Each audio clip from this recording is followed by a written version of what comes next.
My Bruno, that made a lot of sense. Well done to Jonathan. Congratulations on being the champion. Still to come, there's news round on the Fire Razor, which is all after characters. This afternoon's Heartbeat.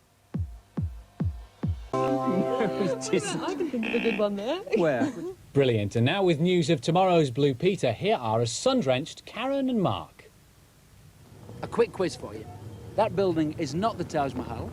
The people here speak a language called Uzbeki. The temperature's 105 degrees. So where are we? Find out tomorrow on Blue Peter at 5:05. Where's Yvette gone? Eating ice cream. Get it. And where did Mark get his shirt from? That's what I want to know. Part 4 of the Fire Razor follows news round, which is presented for us this afternoon by Roger Finn. Elephants in Danger, a new campaign to save the king of the African plains.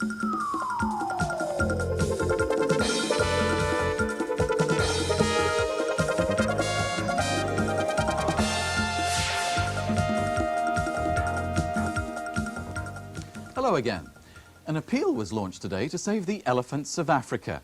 Experts are warning that if something isn't done soon, there'll be almost no elephants left. Once thousands roamed across the plains. And those threatened with extinction, amongst those threatened with extinction is a unique herd in Kenya, which ventures deep into mountain caves to dig for salt. The new campaign, the African Ellie Fund, wants to raise enough money to stop elephants becoming an endangered species. John has the details. The number of elephants has dropped sharply across the whole of Africa. 10 years ago, there were 200,000 in East Africa. Now the figure's only half that. In Zambia, too, the number is down by more than half. There are only 20,000 left. The great danger comes from poachers.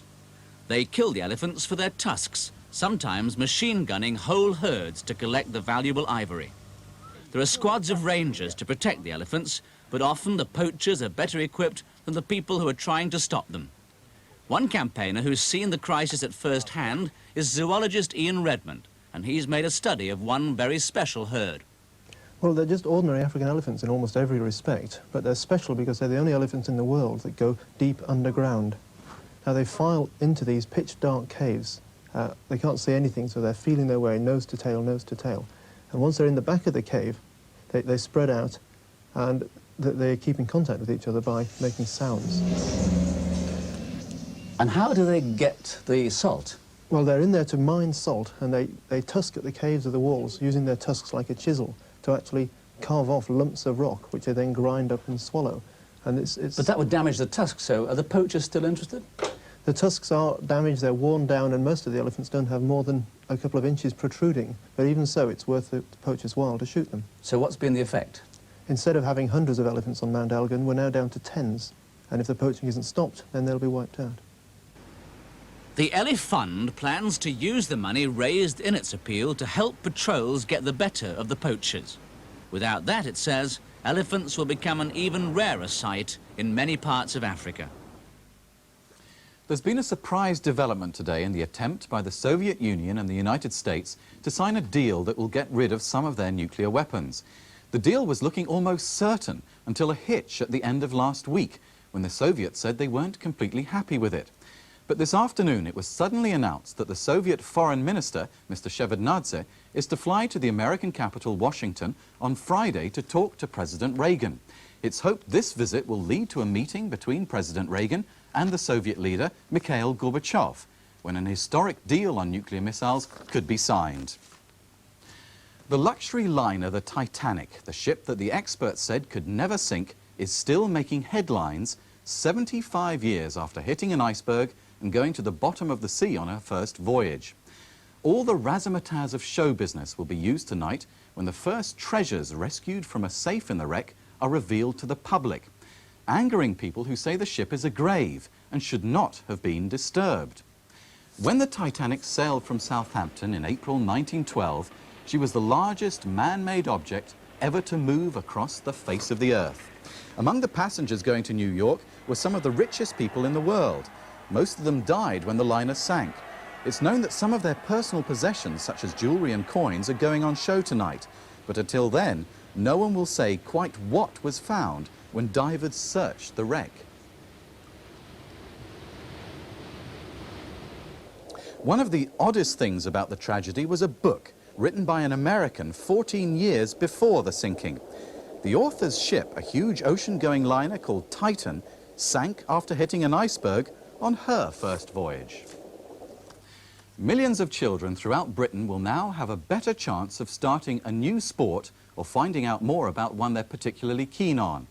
It's all thanks to a new service launched today called SportNet, which uses a big computer system. The idea comes from the national rowing coach Ken Wootton, who hopes SportNet will have something for everyone.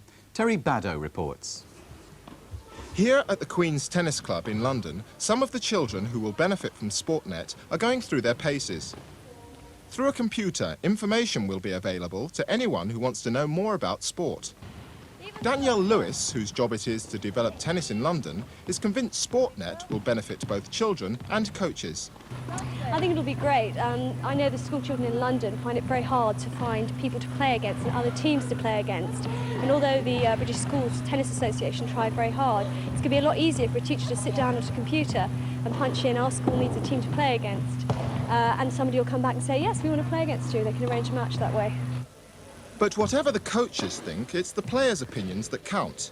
Because it's right in your school, you can ask your teacher about it because they'll find out quicker. Yeah, and just phone people. Yeah. No walking around the place and looking for the houses and places. And do you think it'll make you into champions?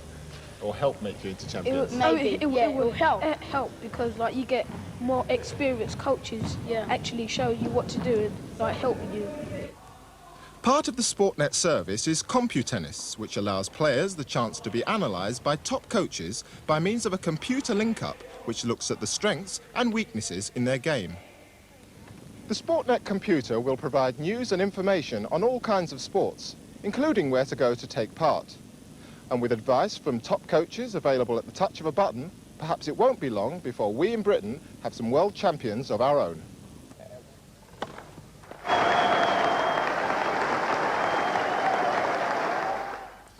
Three horses have delivered a special petition to Parliament calling for stricter laws to punish people who are cruel to horses.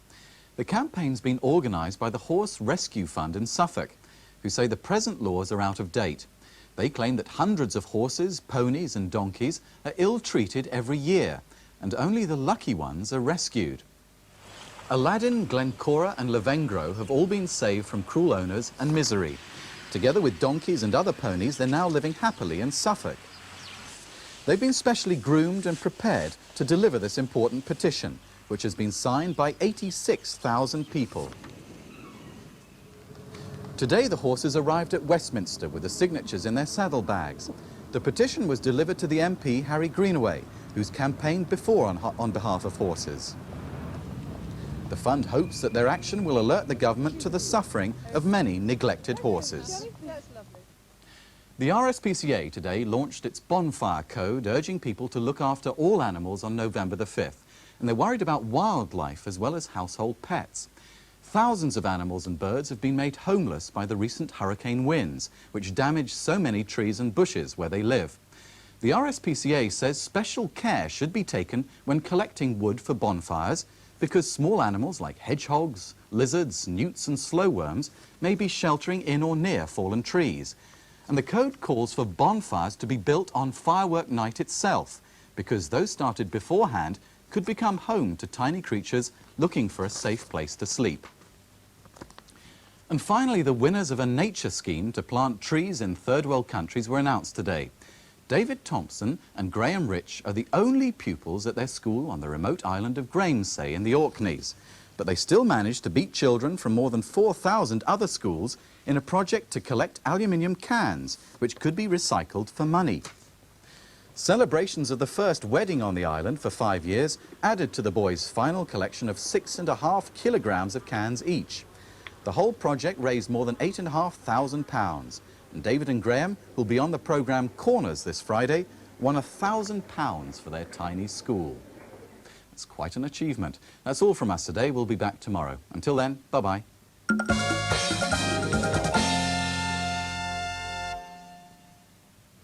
There's a new cartoon series tomorrow on Children's BBC, Around the World with Willy Fogg.